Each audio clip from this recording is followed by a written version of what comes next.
Hello, hello, hello. Good morning, good afternoon, or good evening. Thank you for joining me. Thank you for joining me live. Y'all, if you joined me earlier today, I was watching Cardi B do her testimony because I knew that the trial was going on, but I actually wasn't very interested in it. However, baby, from watching how the plaintiff's attorney was doing his direct examination of Cardi B, baby, I had to come back and go back to yesterday to watch day one. And it is about 3 hours. So this is going to be about a 3-hour live, just letting you all know. The beautiful thing about it is that we have the ability to fast forward. So all the breaks and things like that, we can definitely fast forward to that. And we are going to get into this. We are going to get into this. So you say, Pam, what is all of this about? So this is basically Cardi B was sued of an incident that happened back in 2018. You remember 2018? That was her Bodak Yellow era. And you remember during that time that she was pregnant, but she didn't tell anybody that she was pregnant. Well, while she was in California, she stated that, she was feeling a little funny, and but she knew that she was pregnant, so she needed to see a doctor. So she goes and she has her team find her a doctor that works on a weekend so that she can go into the doctor's office. And this is where the incident happened. All right. We are definitely we're gonna get into this. I am so tickled because we watched it. If you were on that live, we watched it and we were just shocked at how all this was going, as far as how that was a great exercise in showing an attorney that appears to be unprepared for the case. So while I got you on here, let me add copyright disclaimer under Section 107 of the Copyright Act of 1976. Allowance is made for fair use for the purpose such as criticism, comment, news reporting, tracking, scholarship, education, and research. Fair use is permitted by copyright statute that might otherwise be infringing. So I like to put that up there so you all can see that, because baby. And also I want to add the views and opinions expressed in my videos represents my own thoughts, concerns, and analysis. I do not know any of these people, and these are my personal opinions and should not be stated as facts. So everything that I go by is alleged. If somebody else proves it to be correct, that's their business. We don't do that over here. We just go by all the information that we see, and we ask you all to make the informed decision that you all make the informed decision. So let's add this to the stage. Let's see how this is going to work out. No.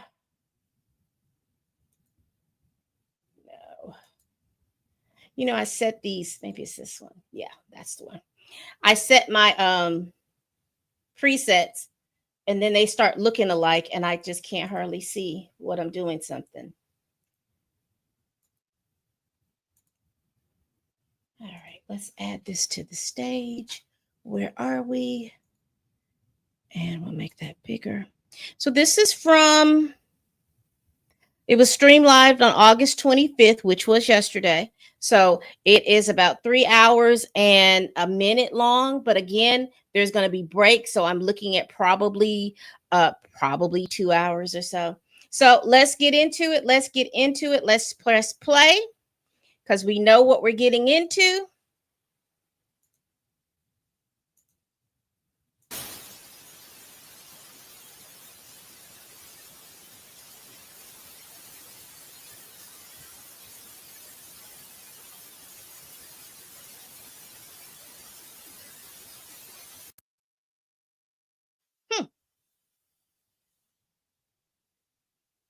There is no sound.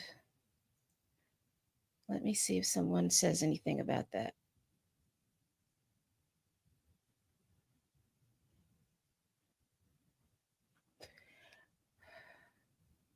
We're going to have to fast forward because there is no sound. And it's not even coming up on the subtitles. So let's see how far we have to go.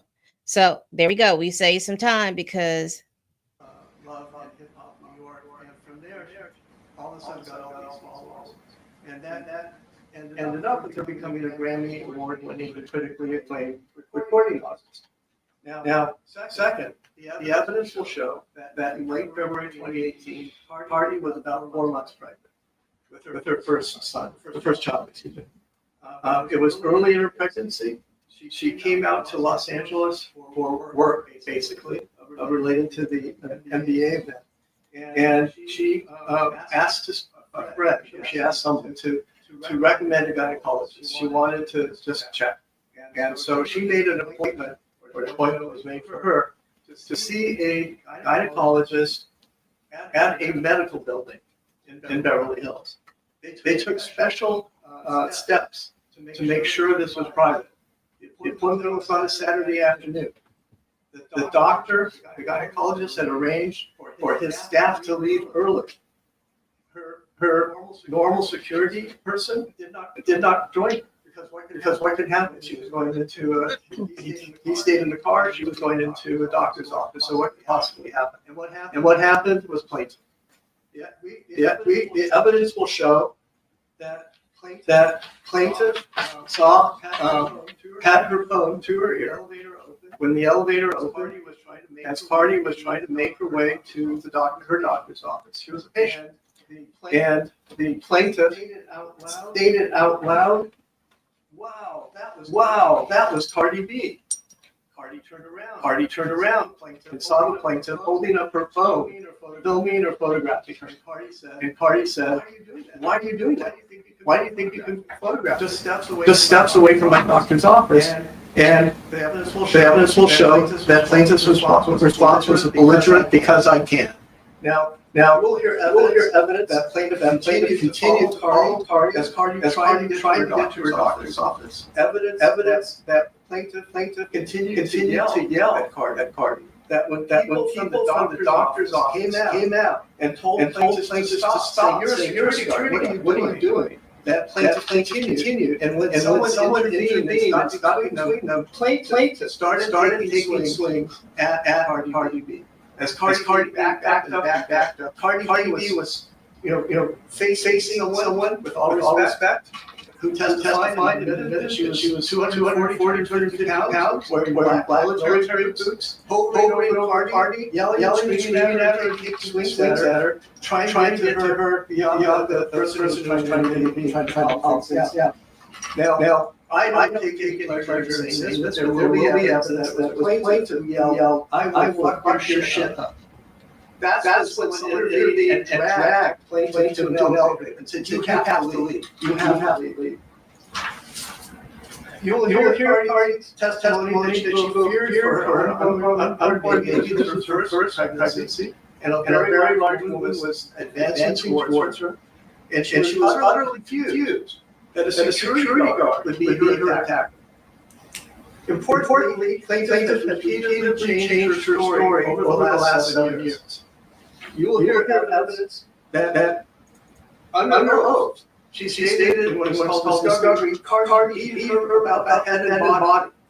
Under oath, she said that. You will hear evidence that she stated, plaintiff stated, Cardi scratched plaintiff's nose. You will hear evidence that this story then changed, that Cardi then scratched plaintiff's cheek, and you hear evidence that plaintiff also says that Cardi never touched her. That is the evidence that we'll hear. And to put it lightly, we expect to establish that plaintiff does not tell the truth. Now, there's this allegation that plaintiff, that Cardi got plaintiff fired. But we expect. Please.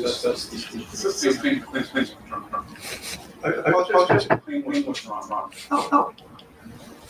Well, that's I didn't know. So there's no employment plan? Okay. They've been very patient.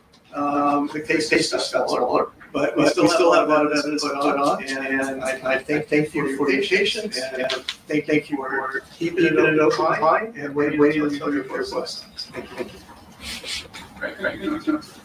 Great. We're gonna do the presentation that's in this plan. What's on call?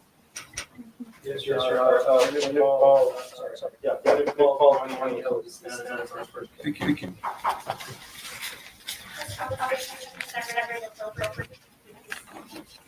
Please raise your right hand. Please solemnly swear that testimony you may give and the help now can Yes. Thank you. May I speak on your first name and the record? Yes, my name is Emani Ellis. Last name is Ellis. Your first name? Emani, yes, Emani. Perfect, thank you. You may see the front. Okay, this is the plaintiff. The person that brought this case out. Thank you.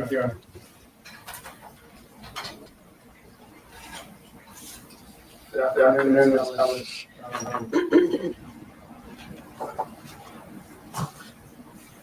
For the record, how old are you? 32. And on dated February 24th, 2018, were you doing? I was at work on duty as a security guard.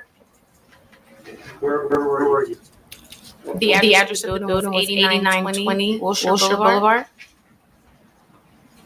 And for how long have you been working as a security guard? As of 2018? For 4 years. Can we see the witness? What did it take to become a licensed security guard? You have to get fingerprinted and it's to the state of California for approval. And do you have any criminal record? No. Could you become a security guard now and have it? No. Have you ever assaulted or battered anybody in your life? No. Were you using your telephone to take photographs of the defendant when you saw her exit the building? No. So if you could just tell us in your words, when you got to the fifth floor, you were doing your rounds, you saw Cardi B, what did you say? I said something along the lines of that looks like Cardi B or wow, that's Cardi B. Were you talking to anybody at that time? No. For sure. Yes. Were you entering the building? I was, yes. Did you actually go inside? I did, yes. And did Cardi exit? She did, yes. Okay, and then what? After she heard me say her name, she turned back around and the first thing out of her mouth, excuse my language, was, why the fuck are you telling people that you seen me? At this time, I tried to calm her down and assure her that I didn't tell anyone that I seen her, and she was extremely upset. And what did she tell you after that? Then, excuse my language again, but she said, yes, the fuck you did, and then she put her finger in my face. When she put her finger in your face, did she have long fingers? She did. And approximately how long were the fingernails on the day she put them in your face? About 2 to 3 inches long. When you have seen different pictures and videos of Cardi B, you notice that she had longer fingernails in those videos and photographs. Yes.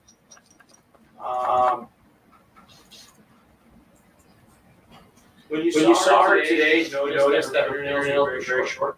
Yes. Does she usually wear that short? Objection. Have you seen for how long? Were you a fan of Cardi B before this incident? I was. What kind of fan were you? I enjoyed her music. I was interested in going to a concert. I didn't have any problem with her. Did you ever go to see her in concert? I had tickets to go to see her, but I never went after this incident. When were you supposed to go see her in concert? I'm not sure of the date. It was sometime in 2018. And you're very close with your grandmother, Diane Schmidt, is that correct? Correct. How old is your grandmother? She's 79. Does she have information about this incident? Objection. What a grandmama got to do with it?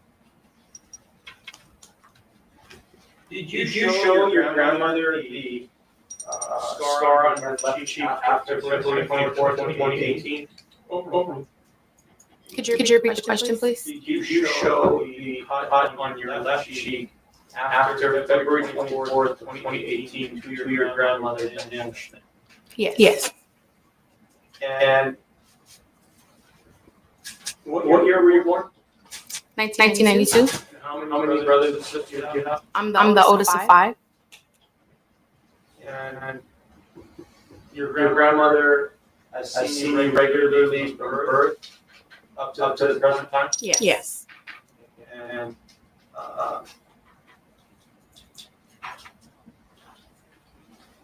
what about your mother? Did you live with your mother up until a certain point?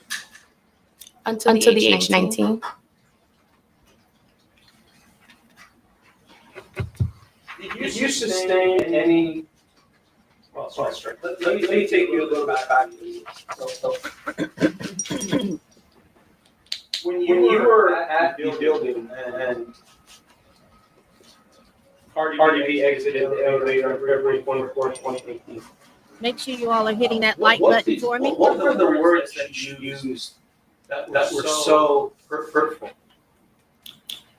She used a lot of words. And again, excuse my language, but she was like, "Fuck you, you fat ass bitch. That's why I'm gonna beat your ass. I'm gonna get you fired. Nigga this, nigga that, bitch ass nigga. That's why you do security. That's why you do security. She was sticking her tongue out. She was flailing her arms up and down, jumping up and down. Body shaming me. I mean, racial slurs. Just a lot. And did she spit on you? She did. Did her spit actually land on your body? It did. Why did you exit the elevator to speak with her after she said what she said? I wanted to clarify the misunderstanding. Did you also want her to leave because she was causing a disturbance? At that time, she was causing a disturbance. She was yelling and screaming, and I didn't want her to leave. And as a security guard, were you working there as an extension of the owner to be able to make that kind of call whether somebody should be told to leave because they're causing a disturbance? Could you repeat the question, please? And ask you a different question. Are we not allowed to see the plaintiff? What's going on? Security guard to protect this building. Yes. Overall. And did you do that? Yes. For how long? For about 4 years. During those 4 years, did you ever have a problem with anybody? Never. Not one time. Not as far as I can remember, no. Not a perfect employee, but a good employee. Did the defendant take a swing at you? She did. When she took a swing at you, it didn't hit your body, right? No. Did the defendant use her fingernail to cut your face? She did. As a result of the cut to your face, you have to see 2 different plastic surgeons. Yes. Did you undergo plastic surgery? I did.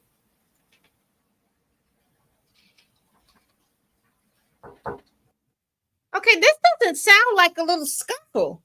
She said she went to see a plastic surgeon. I'm gonna let it play.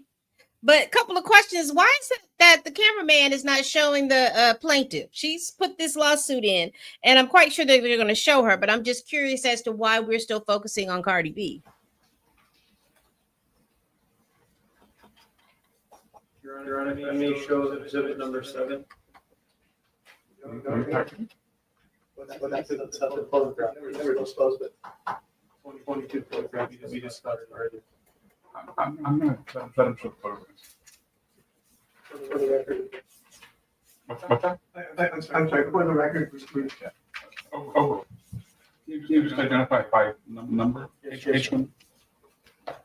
Would it be okay to get one of those books?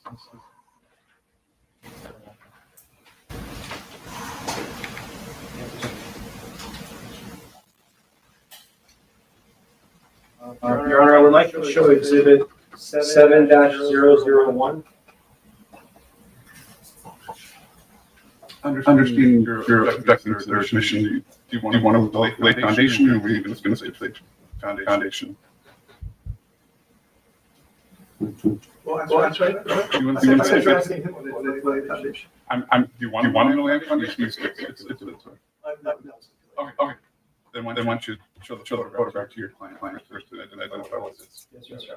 If you can look into that notebook on your right, there'll be a number 7.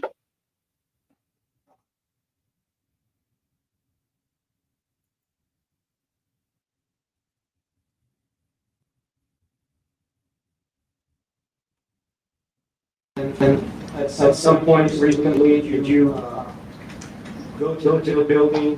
Cameraman has to be new.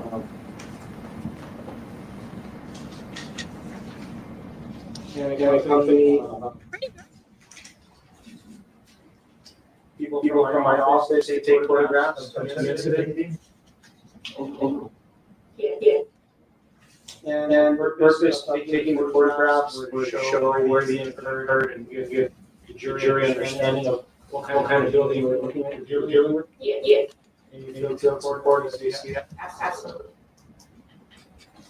Your Honor, may I publish that? 7-001? You interrupt for the first part. Sure. Verify the Yes, Your Honor. If you can look at 7-001 through 7-022, look at all those photographs. Are those photographs of the building where you worked on February 24, 2018? Yeah. If you look for the end, 7-022, is that the area where the incident was?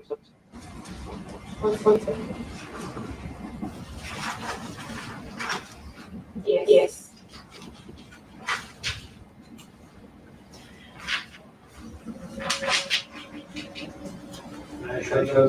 Yeah. They're not published.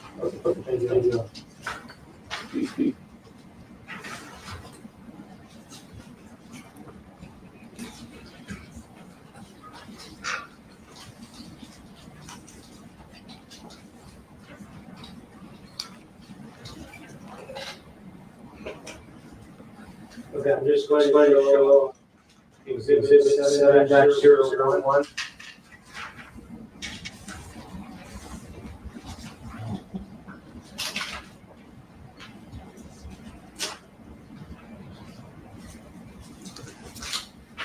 Ms. Ellis, is this the photograph you described, which is the outside of the building where you work at 8920 Boulevard, Beverly Hills? Yes. Okay, 7-002, is this a closer picture of the same building? Correct. And this is a six-story building in Beverly Hills, an older building, right? Correct. And then 7-003, to get a closer front. Correct. 7-004, is that the front entrance of the building where you work? Yes. Okay, 7-005, another photograph, same front, closer. Yes. 7-006. You see that photograph, is that the inside of the lobby of the building where you work? Yes. And 7-007, was that security there where you worked there, do you remember? It was. Did you sit behind that security booth? I did. And on the day of the incident, were you wearing your uniform? Yes. 7-007 photograph. Who's sit? 7-008, was that sign there on the date when you worked there? Yes.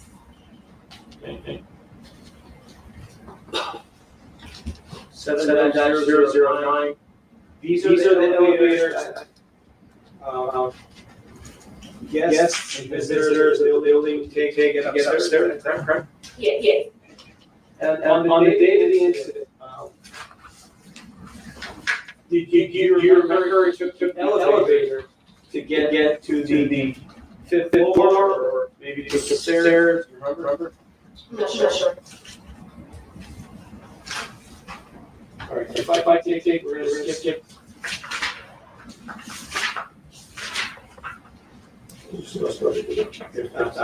Seven dash 010.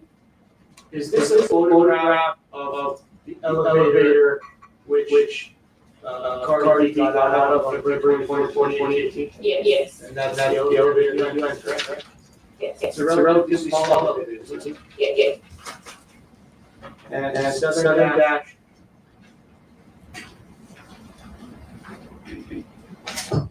011, is that a photograph of the elevator area where the incident took place that we took recently? Yes.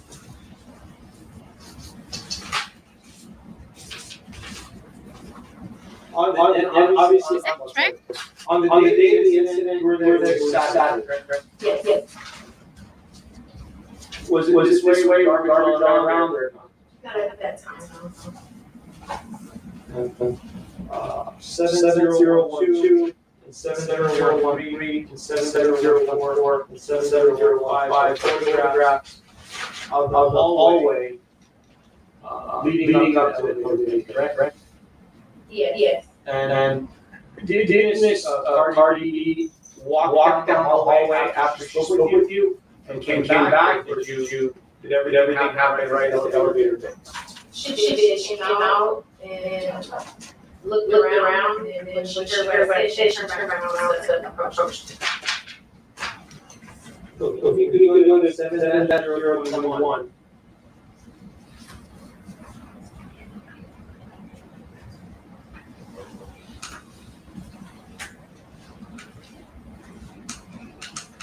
This is where the entire incident took place, correct? Yes.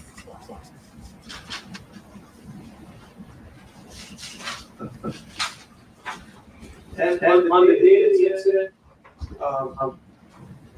sorry. After the incident happened, were you intending to sue? No. Is that why you didn't take photographs? Why did you take photographs of the cuts to your face or any injuries sustained after the assault and battery?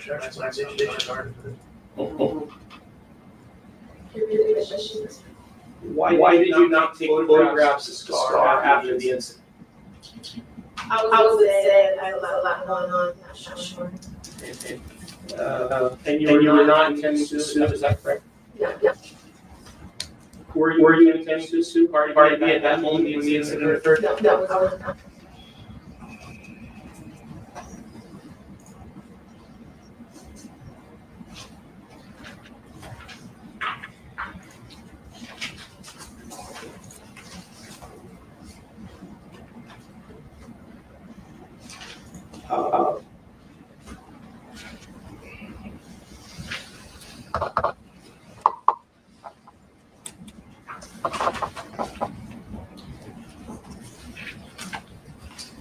In addition to being a security guard, you have interest in criminal justice. Yes. What was classes that you took or were going to take? I got my degree in criminal justice administration. And after this incident, you continue that path? I chose to do the career. What is your current career? I work in social services.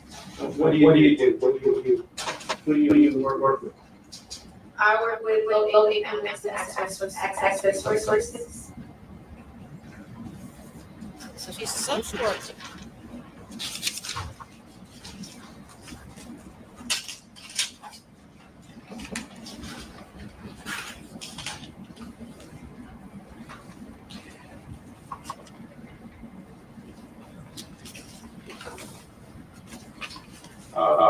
Did Ms. Cardi B after this incident post different things about you or fans? She did. And how many different instances? Probably about 2. And did you do the same thing after her? Never.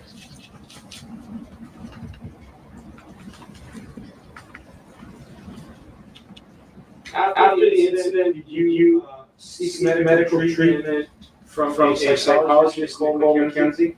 Yes. And that was approximately 2 months after the incident? Correct. What did Dr. McKenzie do?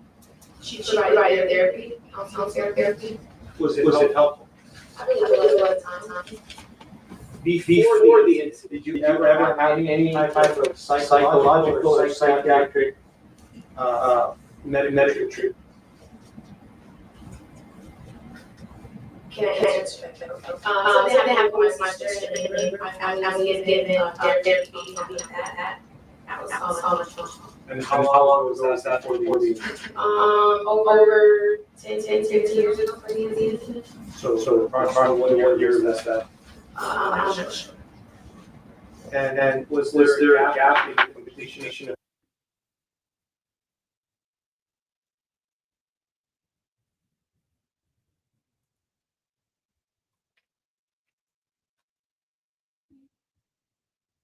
Y'all, let's see what is going on.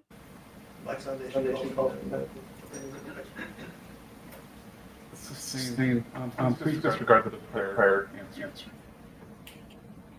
Oh, they cut it off. Maybe she said something. Maybe she said something. So when they're talking about something, the foundation or it lacks foundation in a legal context, foundation refers to the preliminary facts presented to a court to provide that a piece of evidence is authentic, relevant, and trustworthy, thereby demonstrating why it should be admitted into the court proceedings.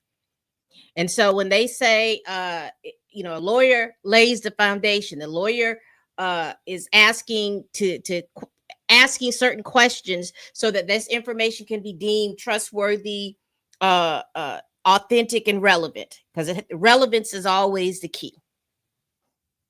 Because you were assaulted and battered February 24th of 2018 by Cardi B. Objection. Overruled. Answer?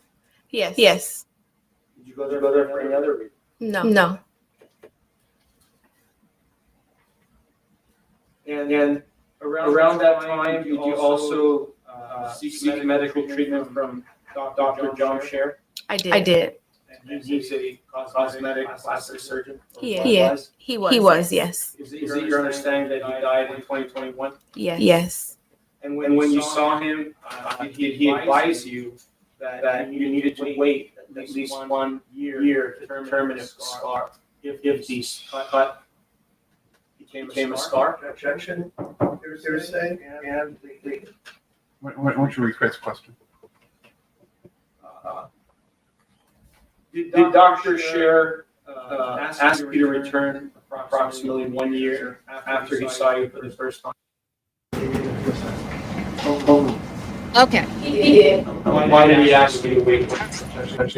So it seems like, because again, this is recorded, it seems like maybe law and crime is either pausing or cutting out some information, because this is like the second or third time, and it really couldn't be the cameraman. So but also I was also showing you all just different little things, because some things are just important. Court keywords: sustain.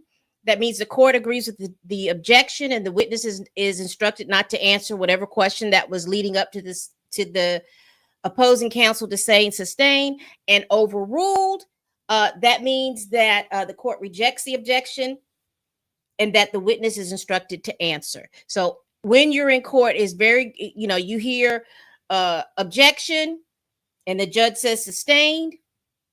Usually they're going to tell you not to answer that question and move on to the next question. And if they say overruled, he's going to say the witness is instructed to answer the question. That's why it's important as a witness to kind of wait before you start just rattling off and answering questions.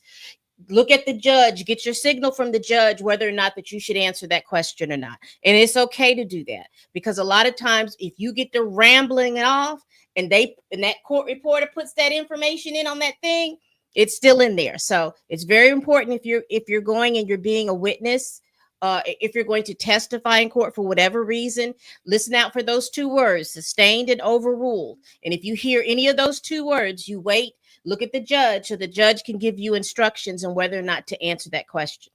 Let's continue. Do you know why he asked you to wait for a whole year before seeking medical treatment? He said he didn't treat prematurely. Did this scar become a keloid? It made a scar, yes. Do you know if it's called keloid or not? I'm not sure if it's called keloid. Before the incident, February 2024. Let me clarify a couple of things about that. So anytime you get an injury, you usually, and then that injury is healing, your skin usually scars. Okay, so I don't know if you could probably see anything on my hand. I don't think I got a scar over here, if you could see it. I don't have a scar on my hand to show. Let me see. I've got scars. I just don't have anything that's showing up. However, if a scar keloids, that means that the scar not only does it heal, but it may it starts to bump up, or it may thicken up into a thick pieces of skin. I can only show it to you. Let me.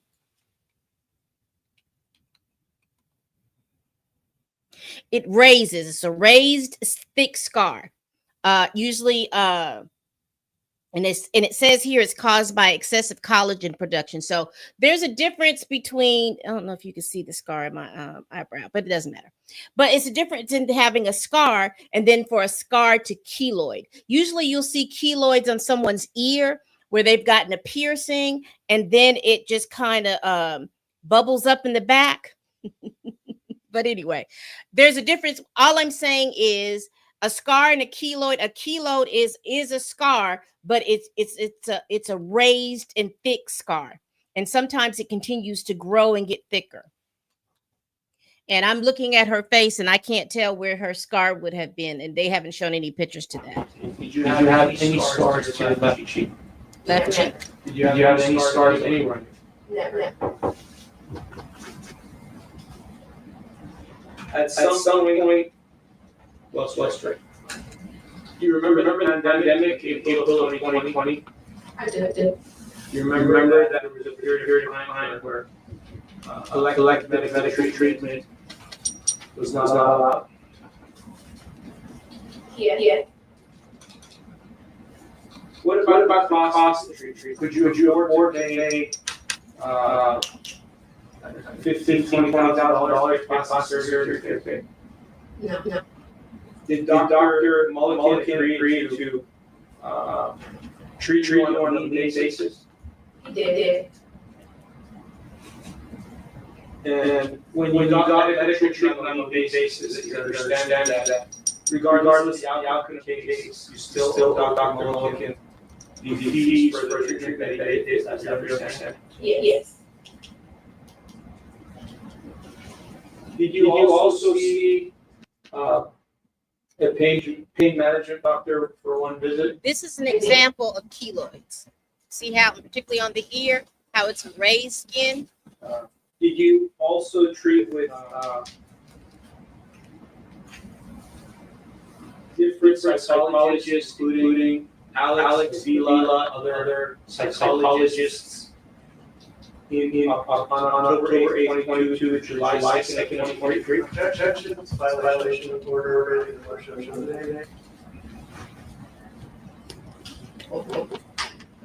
I'm sorry, repeat your question.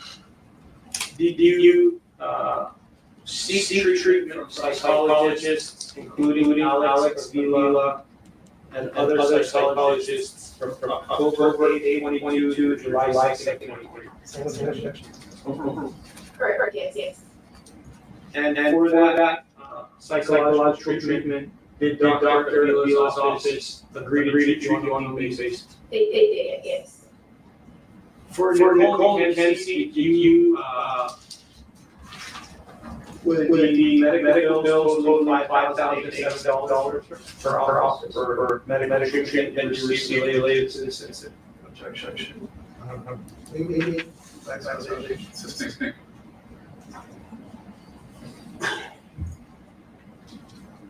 Is it your understanding that your total medical bills related to this incident are $36,000?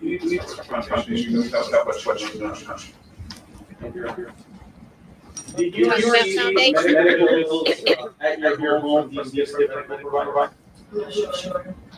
Did some of the medical providers send bills to your home?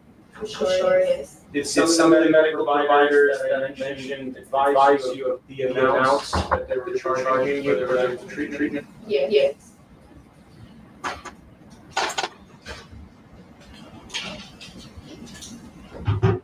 Was the medical treatment you received from these medical providers beneficial to you? It was.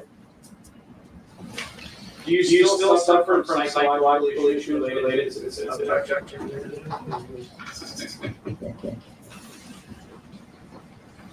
I do, yes. Just the same statement, you know. I apologize.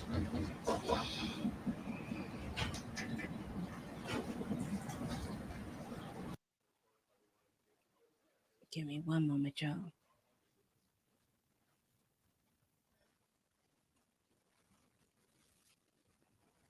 Well, that's not me again.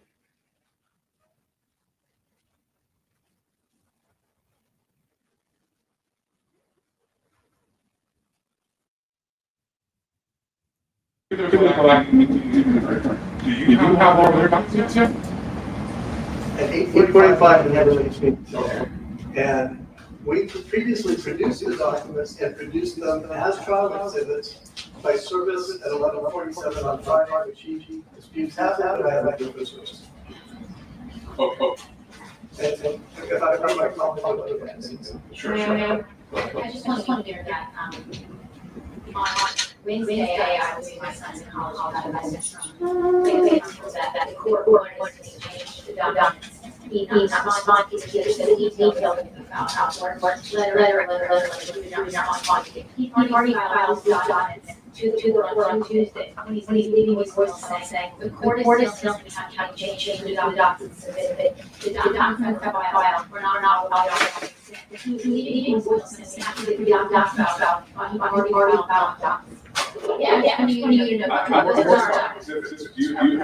You have their response.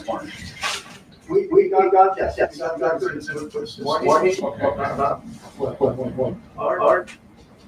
Sorry. Got it over like. I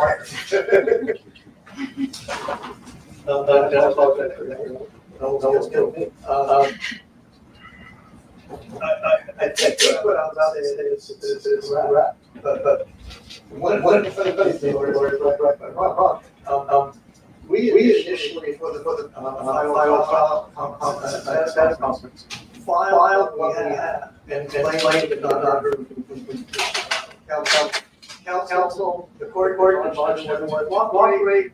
We identified 5 remaining conditions and repeatedly asked them to identify documents. Yes, exhibit for his business, yes, generic reference to another. We asked them to ask us this, and we said, give us the document. We did not respond to those questions. He did elaborate. So basically what they're arguing is this, and we don't see it as much in any court hearings that we review, is the fact of usually in discovery and all this, before they go to court, each side has to give the other side all the documentations and things that they're going to be using and testifying in court. And what happens on sometimes is that one side won't bring in information in until the hour before court. Now, courts frown upon that because it's supposed to be that each side should have enough time to be able to review the other people's documents so they could come up with a good argument for or against whatever that they have. And so they're basically arguing that the plaintiff did not give the defense a lot of their documents. They don't have some of these documents, and some of the things that they received, they didn't receive it till like 8:45 that morning. So it almost it gives them not enough time to go through and look at all those things. Now, I understand for some people that's a strategy, but I've also seen a lot of times courts frown on that. They don't like that at all. They do not like that at all. So let's let them continue their argument. As we are closer to the, you will actually file documents. She filed these file documents. We understood it was saying just to review, which more distance. And I found out on Saturday it didn't actually file. Yesterday, we he's show our side because he doesn't include everything. File our unjoined. So it's extremely confusing. I understand that. But there is no agreed upon joint list, agreed upon joint wish list. Our wish list, for example, includes this does. Do you have our witness now? Yes, sir. I'm not. And so he is basic, because usually when they come into court, when court is seamless, they're talking about it'll be a joint thing, and everybody so they'll have like defense witness number 6. It may be prosecution's witness number 7. However, it's listed out there so everybody is on the same page. And so they're saying that they didn't have enough time. He just dropped this stuff this morning before trial, and everything is not. They have witnesses on their list that they don't have witnesses on. He has witnesses that they don't know anything about. So that's why it's getting confusing. And this is a wonderful case to look at, because it looks at how, when you go to some cases, there are lawyers that are prepared and there are lawyers that are not prepared. There are lawyers that are comfortable with arguing in court, and then there are other lawyers that are not comfortable with arguing in court. There are lawyers that have enough experience and wherewithal to be able to talk within court, and they can rattle off cases, and they can do all of these different things. But with this case, we're starting to see, I don't think anybody was prepared to actually come to court. There was talking about court orders says we're supposed to bring them 5 books today. I brought 5 exhibit books today. I gave him one, and I distributed it to the court. And he's getting his. So I don't know what he's talking about. What I do know is throughout this cross-examination is just bringing on anything that impeachment on. That's my concern. When I ask him, where is the big book? He can't. And I think that was one point we made earlier. I don't want our PTs, they are. And so you just I think your obligation is just to identify the caption and the database circuit. I think that's how it goes. But things no. And that's what, I don't get asked. So. And this is strategic outline document, this document was produced from the outline directly. We have a half a day that. No, I don't have an issue with this each. You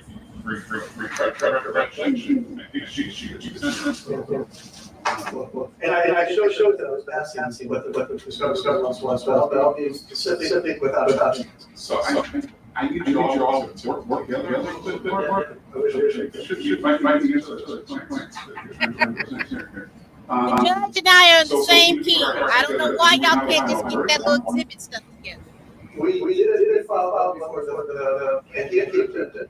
Your Honor, one change to it, and I don't know what it was, because we had, I think there were a few words that were different from the, and that was the final stuff. We also had a joint signature on.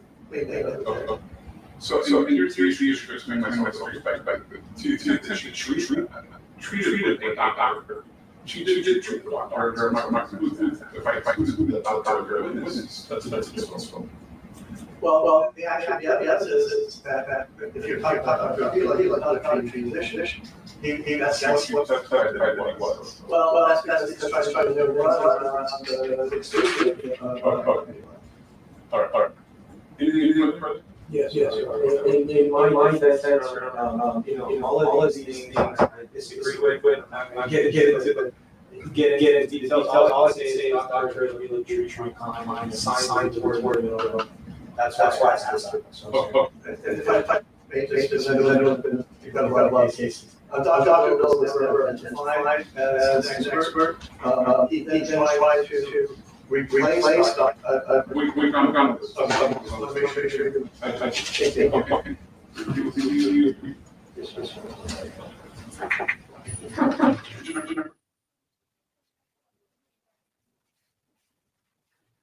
All right. So it looks like they took a quick break. Again, I'm just going to tell you this. It's a good example. I hate to see it, but it is a good example how you have a case. To me, these are my opinions. I think that they had worked very hard to try to get a settlement done. That's what I'm thinking. And then when the settlement didn't happen, I think everybody was scrambling to get their information and stuff, because that's what it feels like. So we will see. We're going to go ahead and scroll forward a little bit.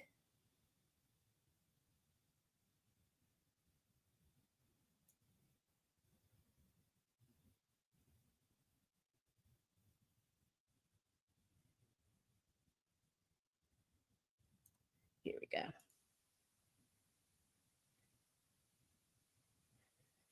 We've scrolled forward a little bit and continue this. All right. Welcome back, everyone. We're back in the Ellis matter. Counsel and the parties are present, as are the members of our jury. Ms. Ellis here on the stand, and you reminded you're still under oath? Yes, sir. All right. Want to resume your cross exam?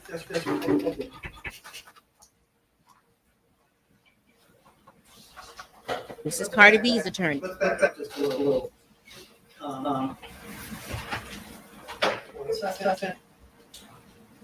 So on that day in February 2018, we were on duty as a security guard, we were wearing black suits, right? Yes. And you testified earlier during your counsel asking these questions that you had a earpiece and you were checking voicemail. I'm sorry, mistake. That you had an earpiece in your head, no soft part, right? Yes. And you were, but then in the incident report, we saw that you wrote that you had your phone to your ear, correct? Okay. Is that correct? That's what it says on the paper, yes. Yes. And if you look at the But it's a report, very top.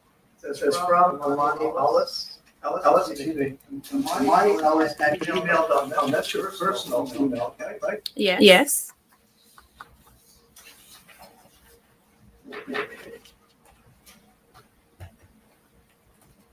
And is doing incident reports a normal practice in the security guard business? When something happens, yes. In fact, do you do daily activity reports as the security guard? Yes. So the reports are very important, right? Yes.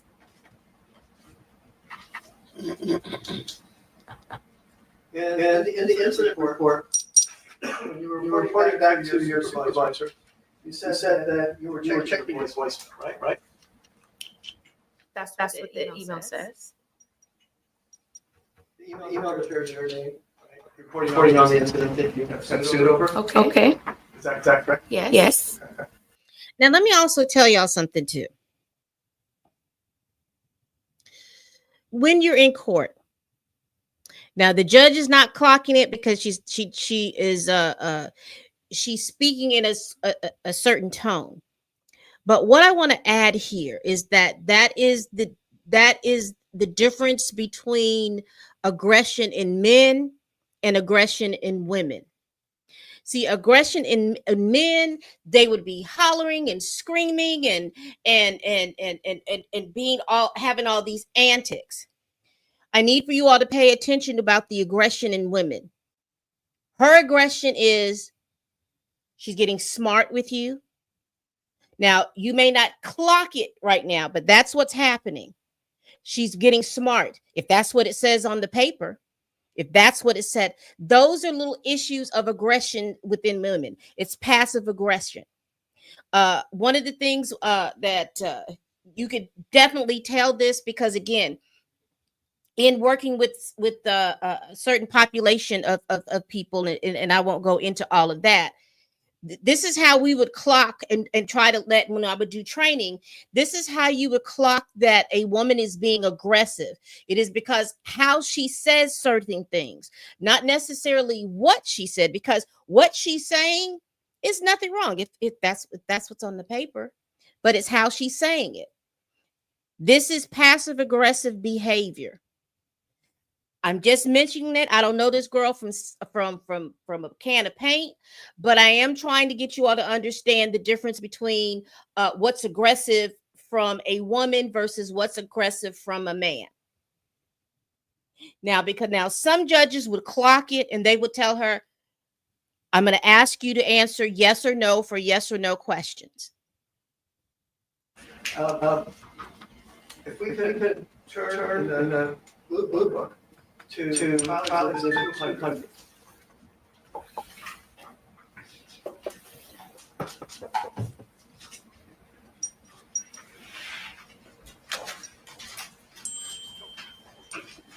See it? Yes. And I say all of this because, you know, we'll see certain things and particularly little incidents. And when you see incidents with women, and then it's like you're watching them and they're talking, and it seems like they're having a very pleasant conversation, then all of a sudden it just erupts into fisticuffs, and everybody's like, well, that went from 0 to 100 real quick.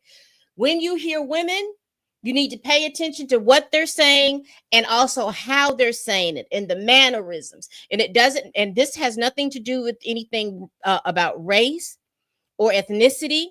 This is actually just, if you watch women, if you have watched women and watched men, you will notice the difference. You will hear the different inflections in their tone of voice. Because again, usually women are not physically aggressive, but they can get physically aggressive. But you need to pay attention to what's being said. And I say all this to let you all know, pay attention to this, because this will let you know when you need to run. And that's a letter to me. Okay. Is that correct? Yes. And if you go to the page that has a lot of blacked out entries.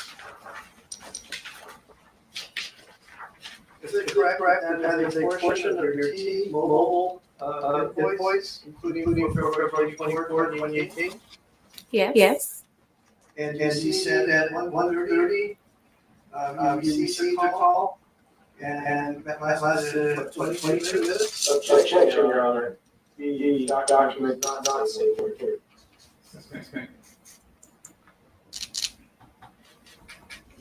Maybe my glasses are, I need to get a new prescription. Do you see the entry, 1:10 p.m. for 22 minutes? Yes. Okay, that was call that you received and talked on the phone for 22 minutes? Yes. And at 1:40, you made a payment phone call? Yes.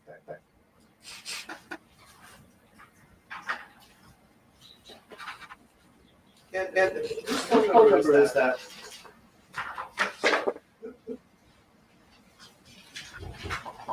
Which time are you referring to?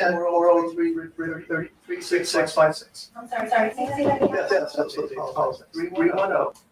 310-403-3656. I don't know who the number belongs to, but it's probably a family member of mine. That was just Jackson's phone number. Probably yes.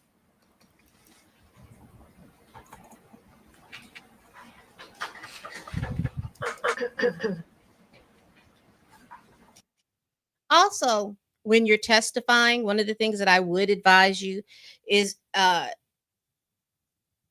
when attorneys ask questions like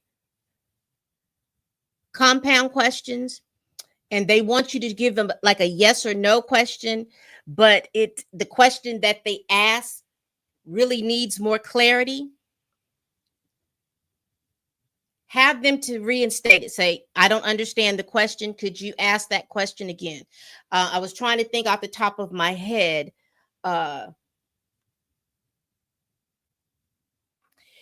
Do you agree that the sky is blue?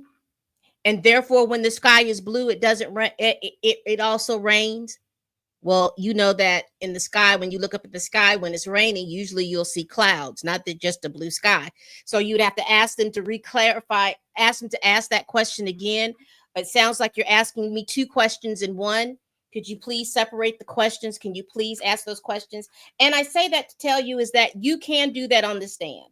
I'm just giving you this information so that when you do find yourself in court, you understand some of the basic things in court. A lot of times they'll ask you some rapid fire questions, and and like I said, the judge is there to have order. You can look at the judge and say, Your Honor, you're asking the questions too fast. Can we slow this down? I'm getting confused. You can do that.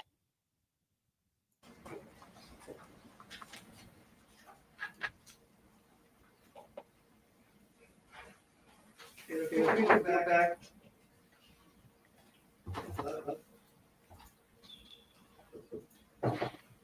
Yes or no question should be yes or no. Don't ever try to explain it. When you saw Cardi B, you said something to the effect of Cardi B. Something to the effect of that.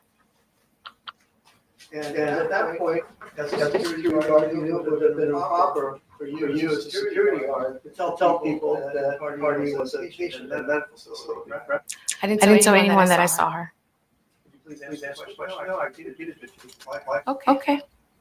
Isn't it true that as a security guard who'd been trained, as I said, and worked for 4 years, you knew it would have been improper for you to tell people that Cardi B was a patient at a medical facility?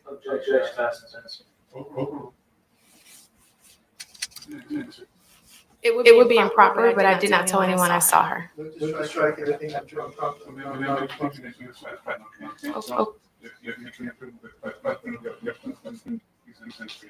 Yes, Your Honor. And this would have been a great time. This was a great question. This would have been a great time because he's asking two separate different things for her to say yes or no. And I would have asked the judge, well, could you repeat that question, because the question doesn't make any sense to me.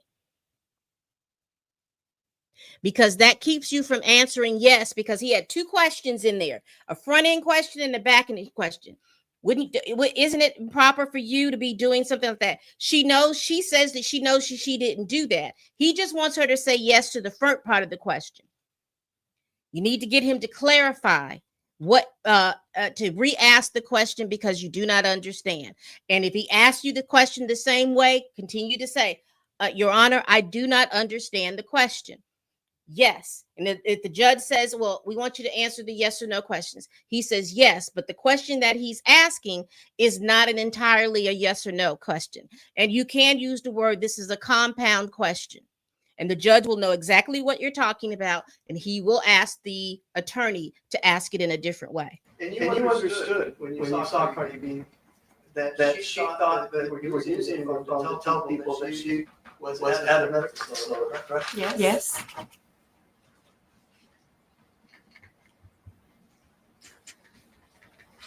And as I understand it, you denied that you used your cell phone to photograph or film Cardi B. Is that correct? That's not true. I didn't record her or film her. The question was, is it correct that you denied using your personal cell phone to photograph or videotape Cardi B on February 24th, 2018? Yes. It's actually very gonna be And isn't it correct that you don't have that phone, right?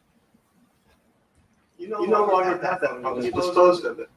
You can't show us that phone and show that you don't have any photographs or videos of Cardi B. Isn't that correct? Yes.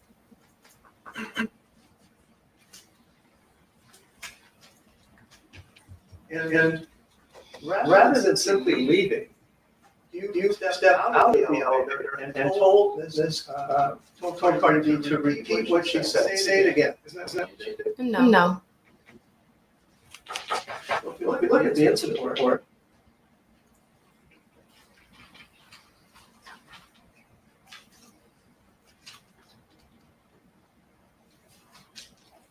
quote, you see in the second paragraph? I stepped out of the elevator and asked her to repeat what she said to me. And so she did, angrily putting her finger in my face and yelling at me. See that?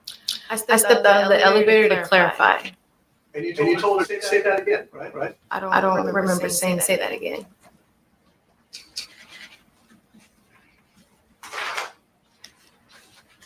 And your testimony was that you and Cardi B yelled at each other for 30 seconds? She yelled at me. My voice was firm because I was upset.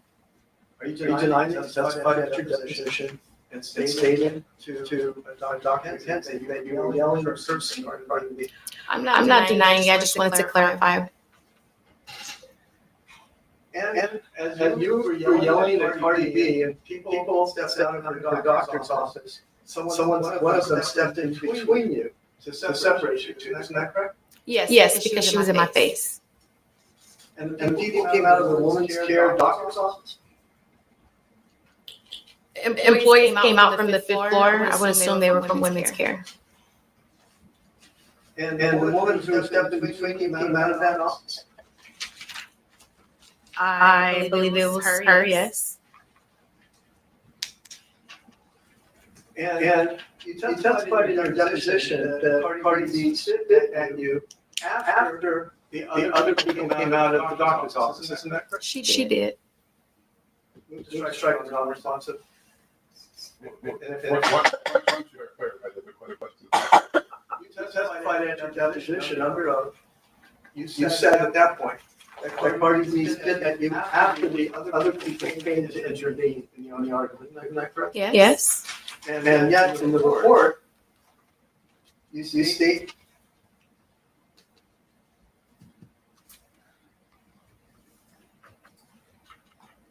I advised Cardi B that she needed to get her finger out of my face because I had not done anything to her. She then responded by spit at me.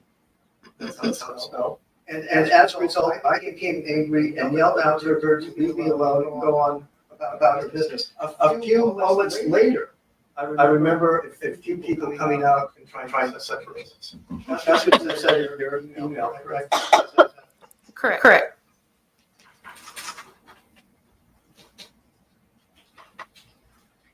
And you stated in your incident report that Cardi B's nails were 3 inches long. They were. Your Honor, if we could ask for an admonition for the witness to answer the questions I'm asking. Yeah, so please focus on the question and answer the question that's asked. Yes, Your Honor. And the question is, you claimed in the incident report that Cardi's nails were 3 inches long that day. Isn't that true? Yes. And you testified at your deposition that Cardi pointed her fingernail at your face, right? Yes. And again, that goes back to how the judge had to admonish her. If it's a yes or no question, if they're asking you a question which requires you to say yes or no, you say yes or no, and you don't add any information. If it's a question that requires you to expound or give a complete answer, answer all day. Because what you don't want them to have to do is to have you as a uncooperative witness. And particularly with her being the plaintiff and she's suing Cardi B, the jury is looking at you, you want the jury to know that you are a believable person, even if what you're saying could be unbelievable. You have the way that you distribute the information out. You want the jury to look at you and say, this seems like the craziest thing I've ever heard, but I believe her. And you state in your February 26, 2018 incident report. There for a second.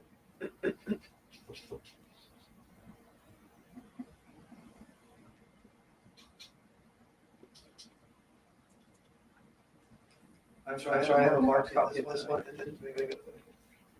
You state in your incident report that she scratched you on your nose, right? That's testimony. Sorry.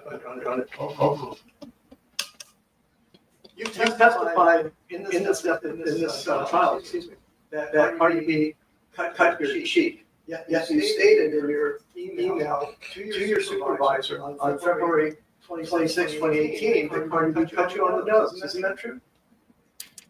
There can misstates that testimony. She put her finger in my face. Okay. First of all, you have testified here today under oath that Cardi B, 7 years later, Cardi B cut your cheek, your left cheek. Isn't that true? Yes. And you state in your report 2 days after the incident that she scratched your nose. Quote unquote, third paragraph. At this time, she continued to yell at me and point her 3-inch acrylic fingernails into my face, scratching my nose. See that? Yes, but into my face. Just strike out everything else. Over much enough.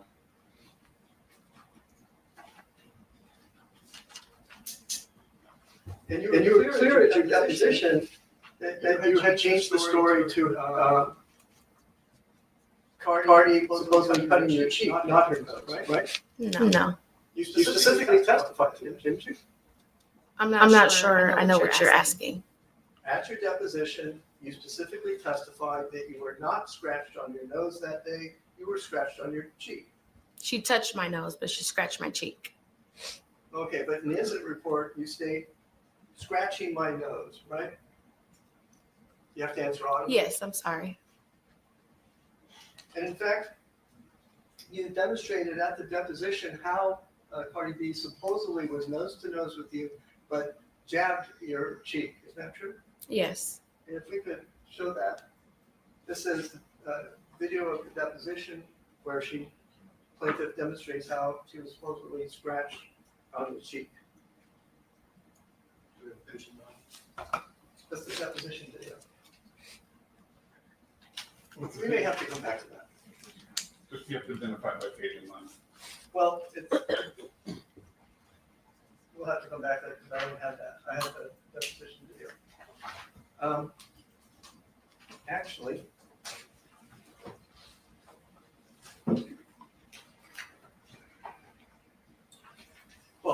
don't want to hold things up, we'll do that a little bit later.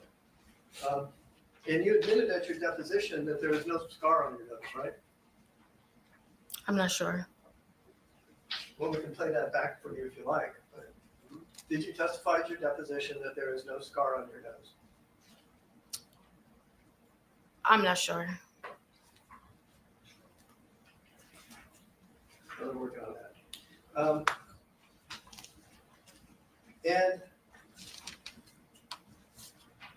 in your response, your verified response to the written discovery that was served on you in this case, and specifically the special interrogatory, interrogatories number 1, 3, 5, 7, 9, 11, 14, 25, 26, 27, and 28, that Cardi beat you about the head, face, and body.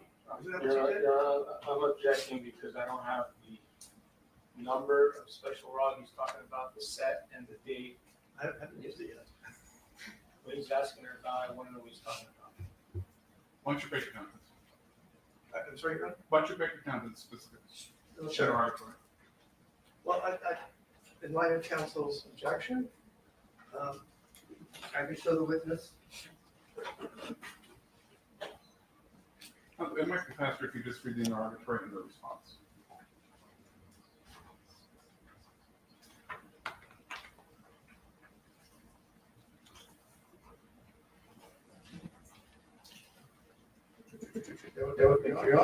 Second, for counsel, plaintiff's responses to the defendant Cardi B special interrogatory is set number 1.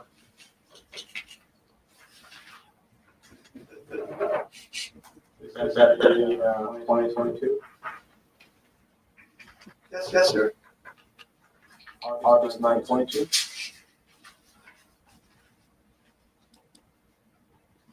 May I answer? I just don't like talking to each other. Okay, yes. Counsel, the verification of your oath is dated on August 9, 2022. Thank you.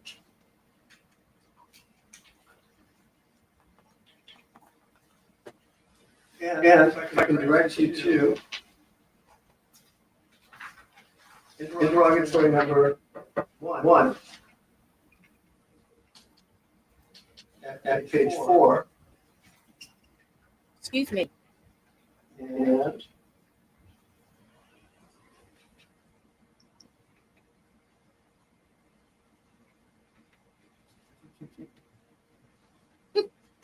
Cardi B has on those exaggerated shoulder pads in that outfit. I wonder if that is a sorry, it's a long one. I'm trying to.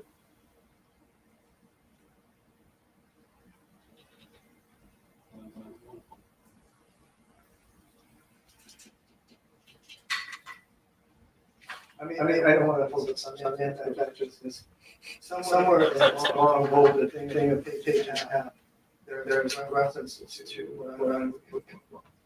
Oh, I got it. Page 4, line 17. Sorry, what was that? At page 4, line 17 of plaintiff's sworn response to Cardi B's special interrogatory, set number 1. The interrogatory, the response states, and among other things, in specific, on or about February 24, 2018, plaintiff was lawfully working as a security guard on or near the premises of subject property when defendant Belcalis Marlenis Almánzar assaulted and battered plaintiff by violently, unlawfully, intentionally, suddenly, and maliciously striking her about head, face, and body. Do you recall swearing to that under oath? Yes. And we can go back to the way you demonstrated this alleged assault on your cheek at your deposition. If we could please play the video associated with 55 minutes, 9 seconds to 56 minutes, 6 seconds.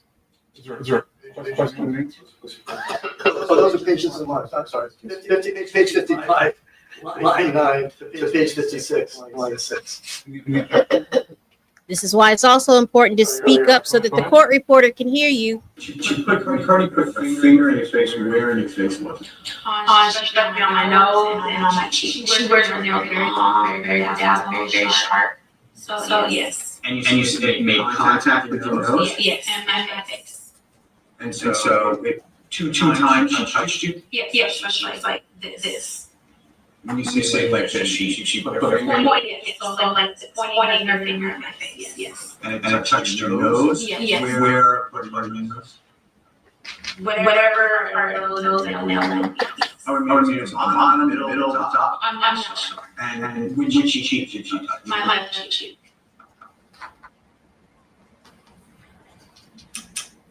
Hey, remember giving that one? Yes. And if you need a moment, look at the incident report, but isn't it right, that in the incident report, you made no claim that Cardi struck you about that body? I put in the incident report that she had her finger in my face and she struck my face. She cut your nose, right? Isn't that what you put in the incident report? That she scratched your nose? I can read it again if you'd like. I don't need you to read it. I'm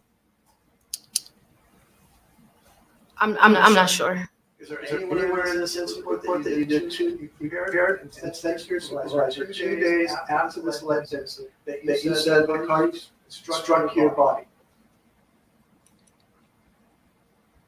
In the incident report, it says that she struck me, yes. Where? It's in the paper. I'm sorry? It's in the report. Where? I reported it that she had her finger in my face. I understand, but let's set aside putting her finger in your face. Let's set aside supposedly scratching you on your nose at that time.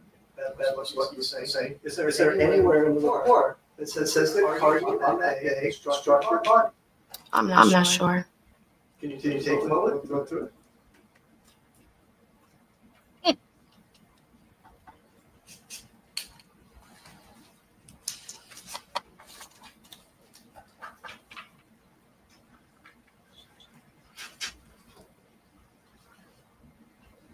Take as long as you need. Make sure you read it and read it carefully, because most of the time, the attorneys know the answer before you give the answer. As I'm reading it, I reported that she put her 3-inch fingernails into my face. So that's what I remember reporting. Well, let's be accurate. I mean, the truth is important. This report says, this report that you did 2 days after the incident claims that she put her 3-inch fingernails in your face and scratched you on the nose, right? Yes. Okay, so let's talk about immediately after the incident. But Your Honor, I'm gonna just, it said in the face, but documents says into the face. There's a bit of difference. Why don't you clarify the question?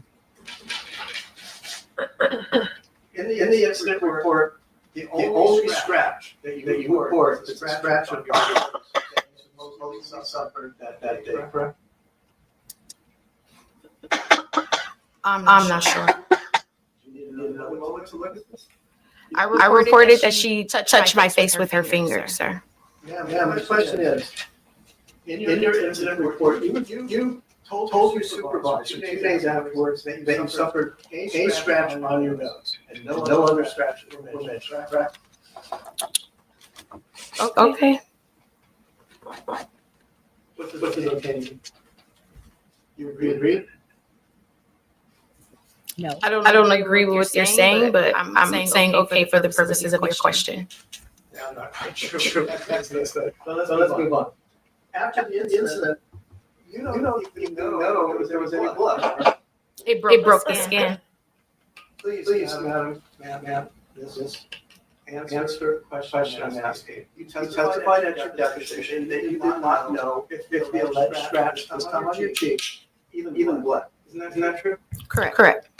And you didn't go to a doctor that day for this alleged assault that did you? I saw a medical doctor, but not at the day of the incident. Okay, let's focus on the questions I'm asking. You allege that you were assaulted, battered, beaten up, scratched somewhere sometimes on the nose, sometimes on the cheek. And you went home and took a nap, right? I was upset. Yes. Maybe you called your mother, right? That's what you testified, right? Yes. You didn't call your grandmother, did you? No.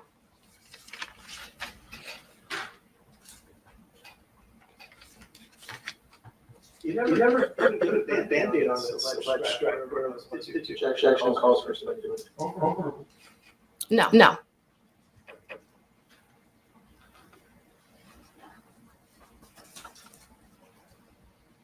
When counsel was asked, their counsel was asking my questions today, he said that he basically elicited testimony from you that said since you didn't think you were going to sue, you didn't take any pictures of your alleged injury in February 2018. Isn't that what I testified to? Yes. At your deposition, though, you testified you took pictures that day.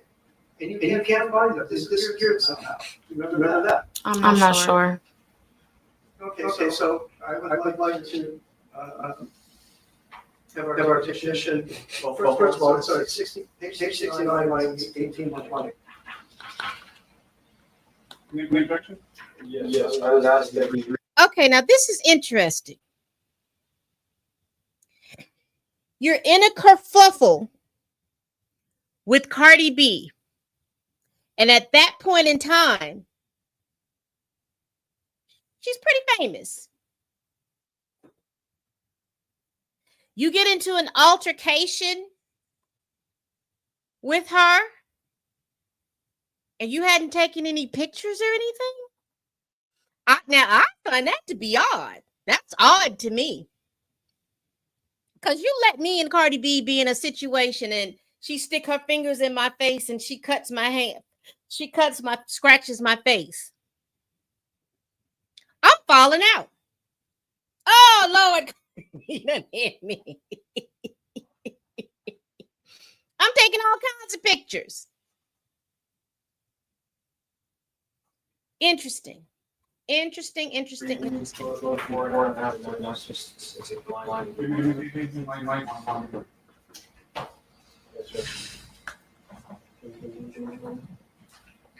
Another issue I have, Your Honor, he's produced that deposition transcript to the board. He hasn't given me a copy of that.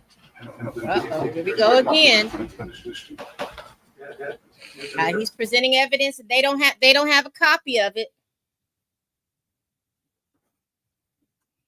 And there goes Court TV. I mean, Law and Crime cutting that out.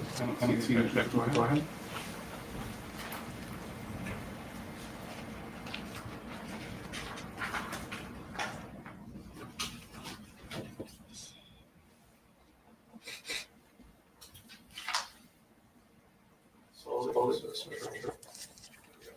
Did you take any pictures of your face at the time?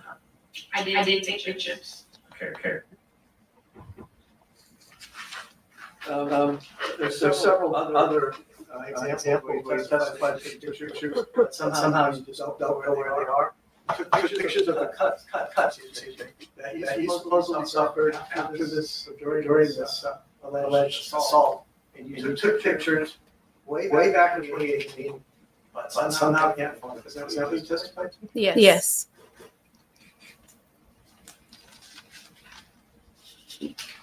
Again, I find that to be odd.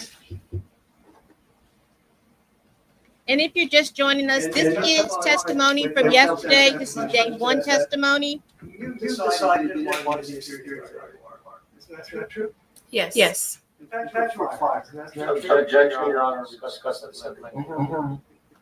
Isn't that true? You were actually fired by professionally as a security guard. Isn't that true? And then objection.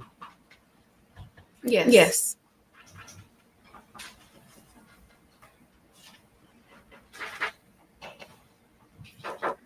And in the incident report, you apologize to your employer, ally, for acting unprofessionally and exposing them to potential liability. Is that true?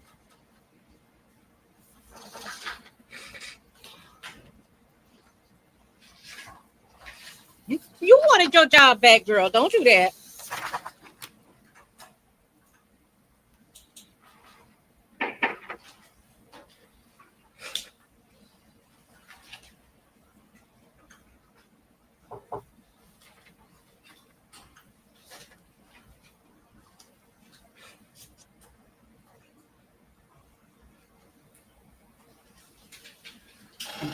Was there an answer? I'm sorry, Was there an answer? No, she's, I guess, Oh, report, but it helps you if you have to direct you to, I think. Yes. Yes. And after you were terminated as a security guard, you got a new job that paid more money than your security guard job, correct? Yes. Yes. And you said that you consulted with Dr. McKenzie, excuse me. That was because you filed a workers' comp claim, right? Yes. Yes. And so you filed a workers' comp claim against Ally. And that's why you met with Dr. McKenzie, correct? Yes. Yes. And you met with her in April of 2018? Yes. Yes. And you testified at your deposition that you told Dr. McKenzie the truth about what happened in 2021 or 2018, right? Yes. Yes.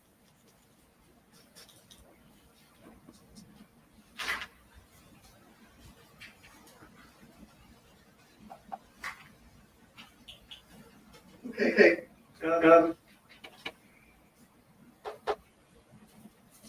In this action, your patient is kind of coming in, correct? Yes. Yes. And in this action, we obtained a copy of your medical records from, let's see, beginning June 8, 2023.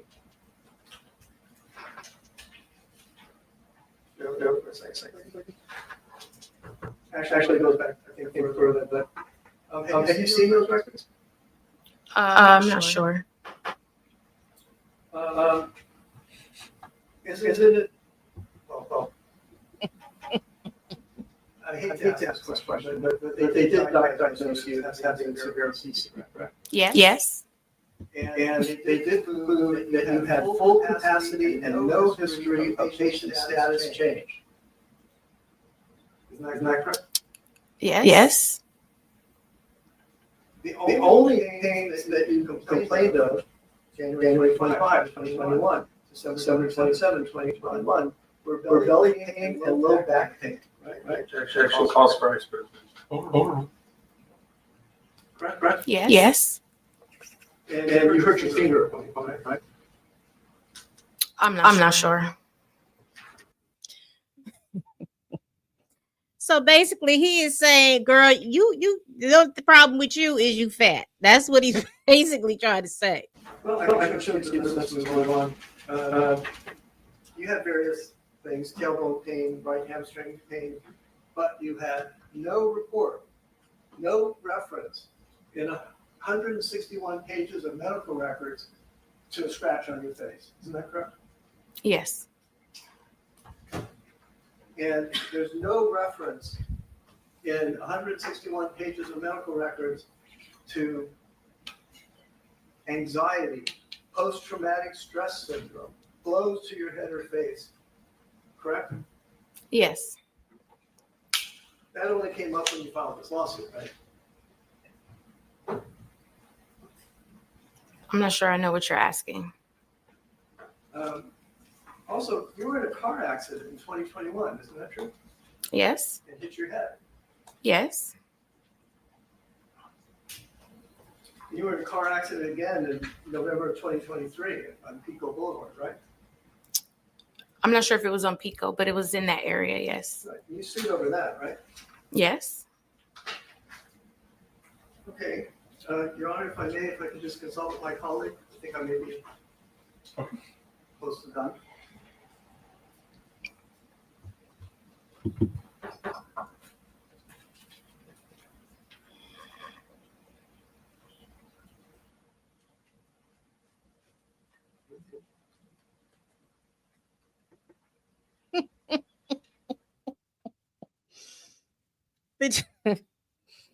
So they're basically establishing her injuries. What type of injuries, physical injuries that she had during this incident of her running into Cardi B and her having this altercation in Cardi B. And so Cardi B's lawyers is basically laying the foundation or basically stating The only thing that you went to the doctor for that you presented is that you're overweight and you've had 2 car accidents. You can bear with me. We talked about how you told Mr. Dr. Kent the truth about what happened, right? Yes. And you told her that Cardi B almost scratched you. Isn't that true? I'm not sure saying almost.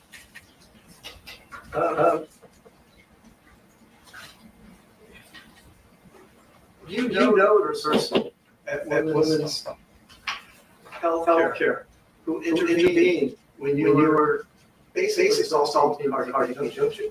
No.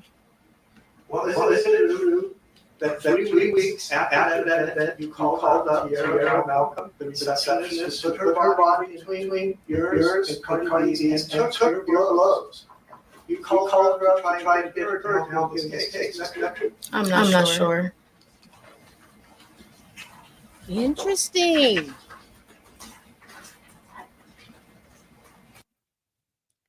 Interesting. And you know what else is interesting to me in regards to all of this?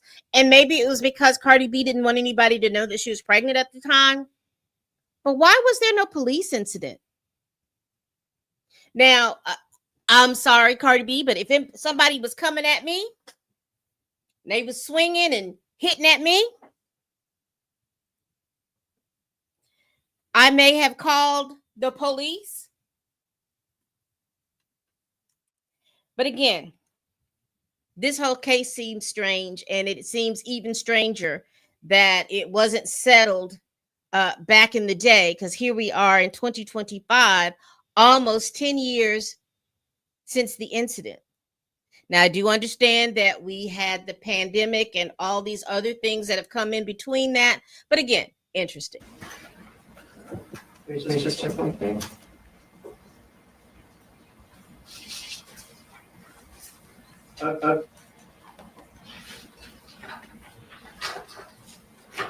I don't want to go through it.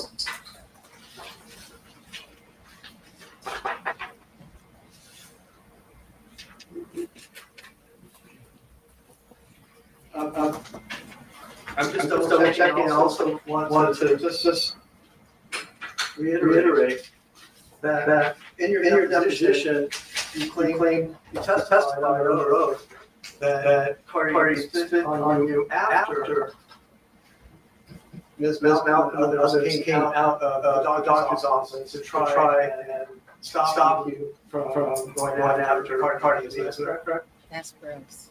Yes. And in your incident report, you reported to your boss, your supervisor, that Cardi supposedly spit at you before people came out because of law yelling. Isn't that correct? Yes. You want to ask that question I have? Is like read from the deposition transcript, page 61, line 23, page 62. Let me get review. Page 62, line 14. I'm sorry, Page 661 to 662. You want to line that?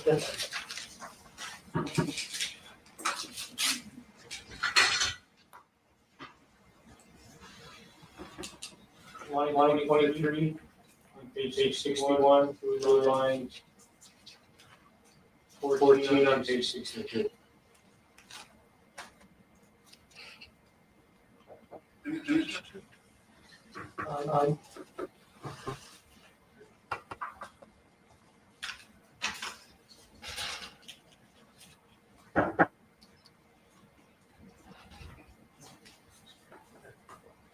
No, thank you.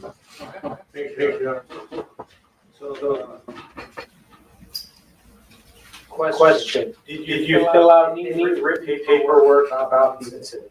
And answer, there was an incident report made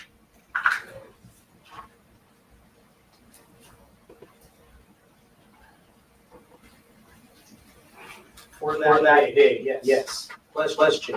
When you say there was an incident report, that's something you completed. Answer, yes.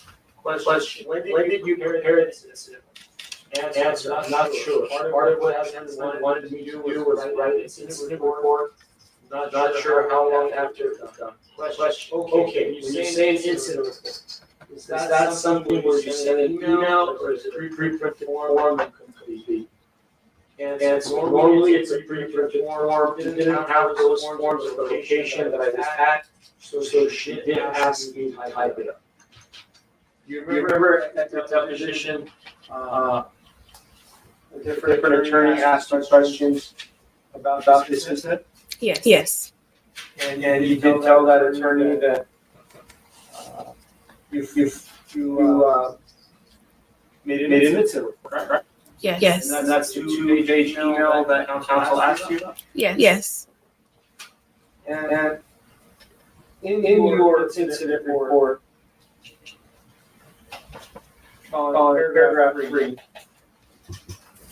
it states that this time she continued to yell at me and point her 3-inch acrylic fingernail into my face, scratching my nose. I advised Cardi B that she needed to get her finger out of my face because I had not getting anything to it.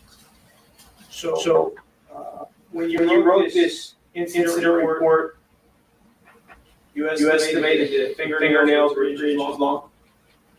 Yes. Yes. And when you said that fingernails went into your face, what did you mean by that? I meant when she was going like this, touch my cheek, touch my nose. Did it actually cut your cheek? Yes. Yes. Did it cut your nose? No. No.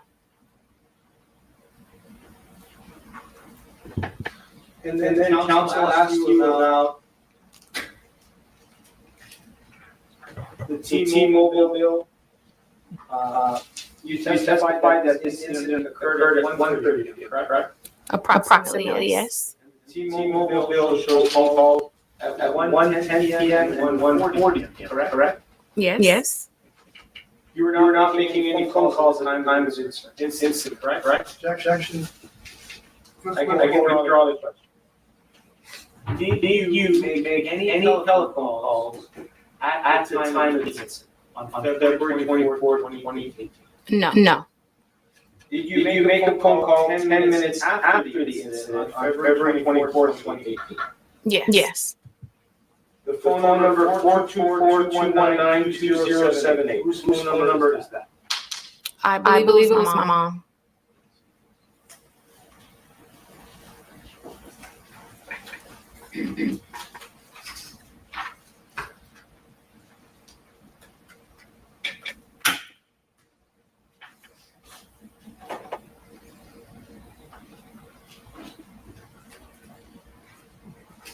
Did you tell anyone that Cardi B was at this medical facility just before the incident occurred on February 24, 2018?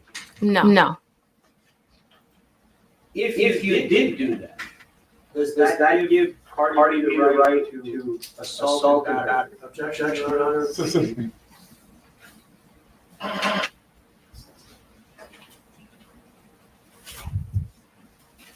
Your Honor, the court can take judicial notice of a complaint in this case. I'm not sure for what purpose. Because the discovered response that read is verbatim. That's what the complaint says. No. When written discovery was prepared with you, was it done by your attorney's office? Yes. Yes. Do you know what written discovery is? Yes. Yes. What is the word form interrogatory? Do you know? No. No. Do you know what the word special interrogatory is? No. No. Do you know what request for admission? No. No. Do you know the demand for production of documents? No. No. These are discovery questions that are prepared with your attorney? Yes. Yes.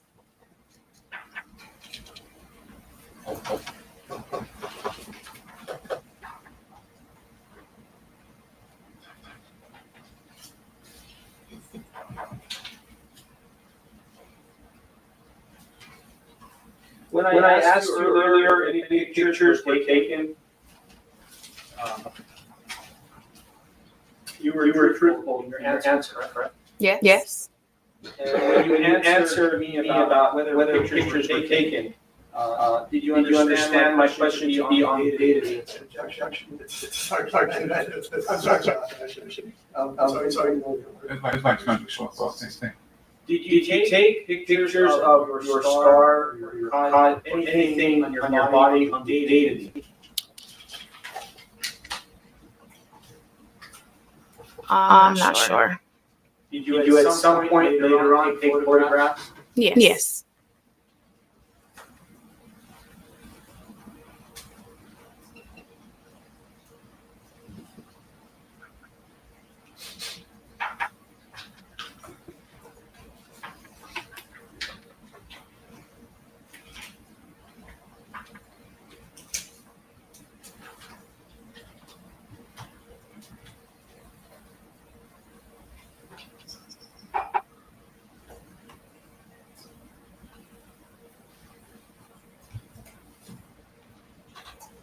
When you treated with Dr.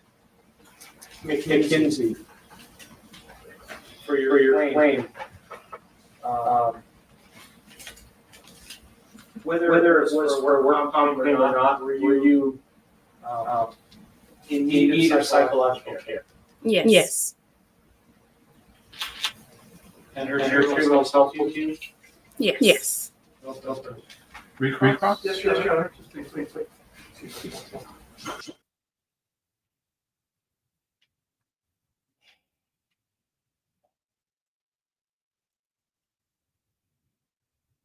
Yeah, we are almost through.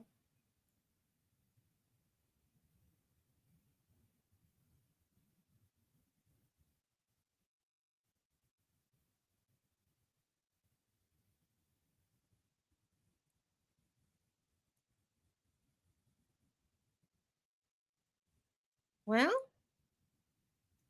doesn't look like there's any more.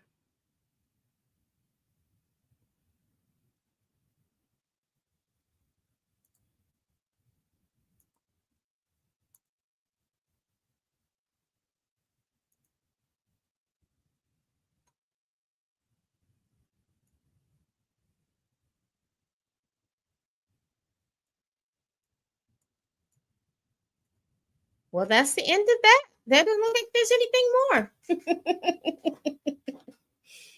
So they stopped, but we didn't know when they stopped, but that's okay. Let's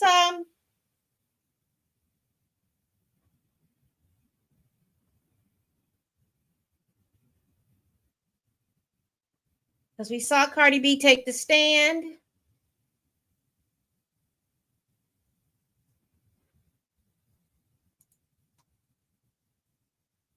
Okay.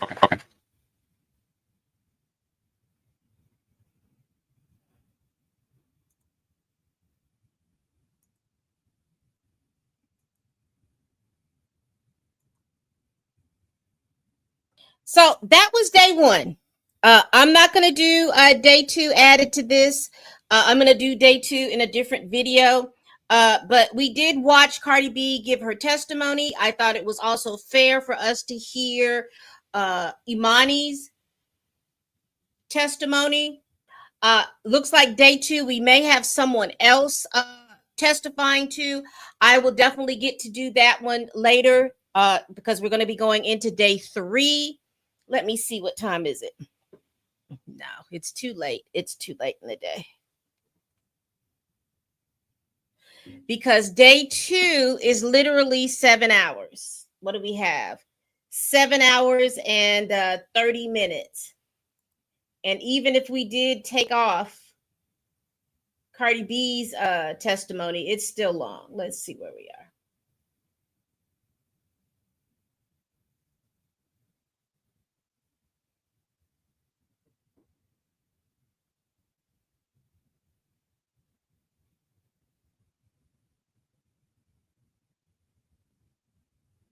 It's about 4 or 5. And what I'll do is I will watch it and then do a summary. But hold on.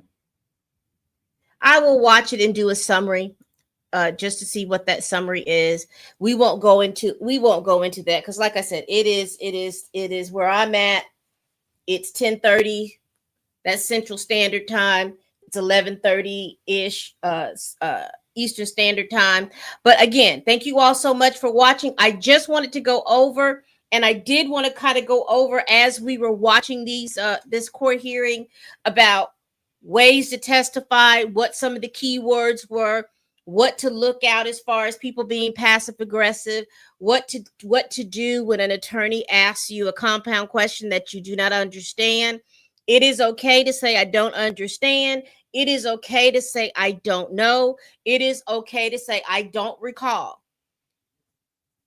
Don't try to give these, I think a lot of times when we are in situations, particularly when you're doing police interviews, particularly when you're doing any of these things, we have a tendency to want to over-explain or try to win people to our side.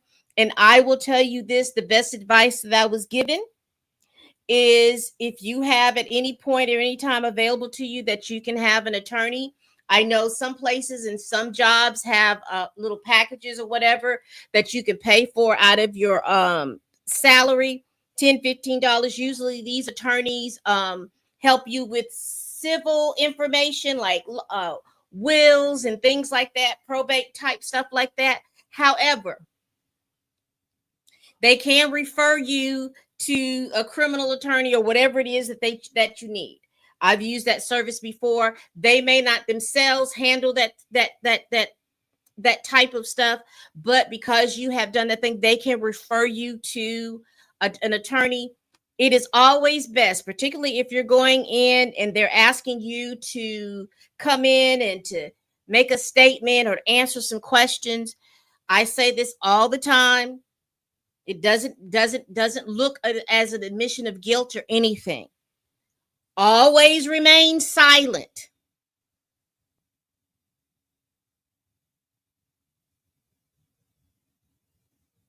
Ask the question, am I being arrested?